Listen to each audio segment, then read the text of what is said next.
All right, let's be totally honest here for a second. If you're studying music, you probably know the exact dimensions of your favorite practice room, right?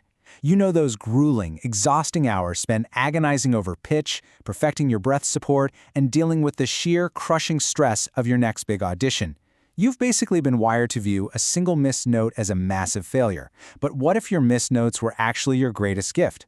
Just imagine a world, an entire musical culture really, where those flat notes or voice cracks aren't just forgiven, but they're literally celebrated as proof of your humanity. The purest frequency is the one that dares to be heard.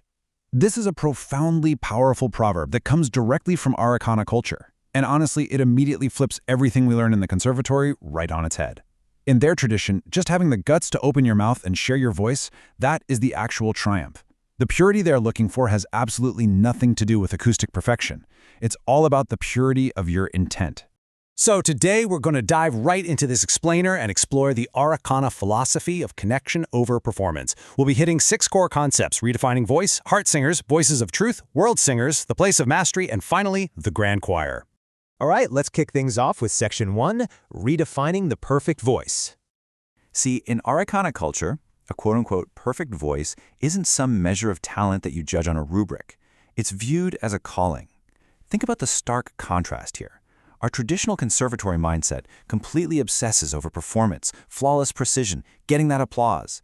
But the Arreqqana belief, they prioritize connection, they prioritize emotional resonance, and singing in a way that turns strangers into neighbors. For them, sincerity and creating a sense of belonging vastly outweigh your ability to perfectly scale arpeggios. The ultimate foundational example of this philosophy is the Kiava Wren, or the heart singer. I absolutely love this concept. A Kiava Wren might miss a whole bunch of notes, but the Arreqqana say they never miss the heart. They sing simply because they feel they must.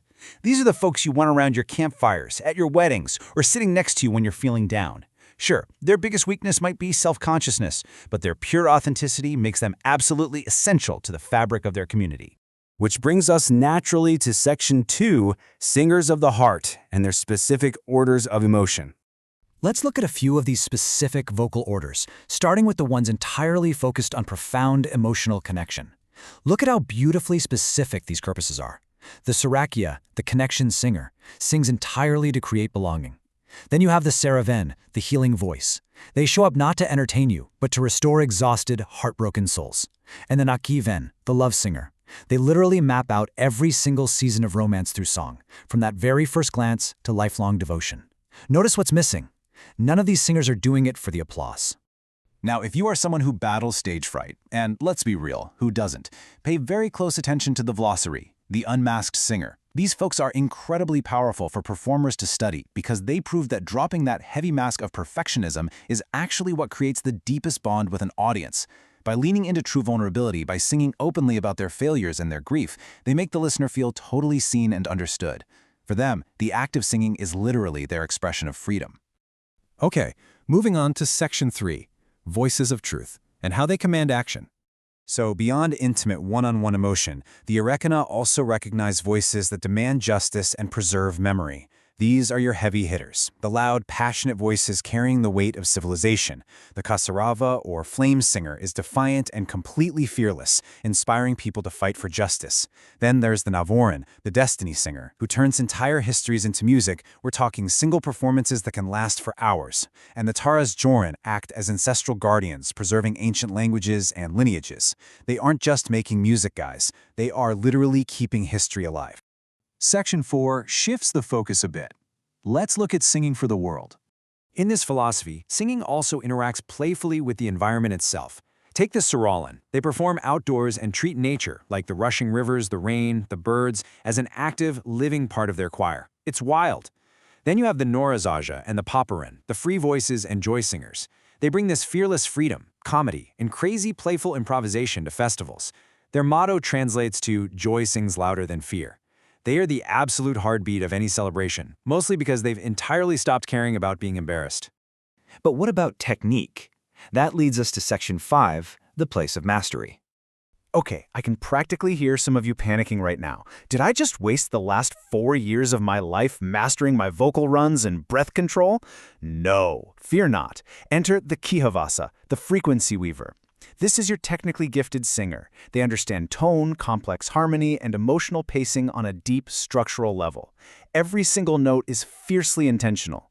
But here's the catch. In this culture, the Kiva Vasa shows us that technical mastery is a beautiful, specific choice you can make. It is not the default requirement to call yourself a singer. And this crucial point is summed up perfectly in this common Arreqqana saying, "Let the heart sing. Leave perfection behind." It's the ultimate equalizer. Whether you are a master frequency weaver with utterly flawless breath control, or just a joy singer trying to make your friends laugh, the core philosophy demands the exact same thing from both of you. Abandon your self-consciousness. Just let it go. Finally, Section 6, how this all comes together into the grand choir. All of these very distinct, specific purposes ultimately unify into one massive conceptual framework. And get this, it is incredibly telling that the absolute highest reverence in this entire culture goes to the Lalesa, the divine singer. Why? Well, they aren't revered because they have the most pristine, flawless vocal cords. They're revered because they sing with absolute humility. Every single performance is an act of gratitude, offering their voice up as a prayer. To the Arreqqana, greatness comes from devotion, not perfection. And that brings us to the grand choir of resonance. This philosophy teaches that every single singer belongs somewhere within this grand choir.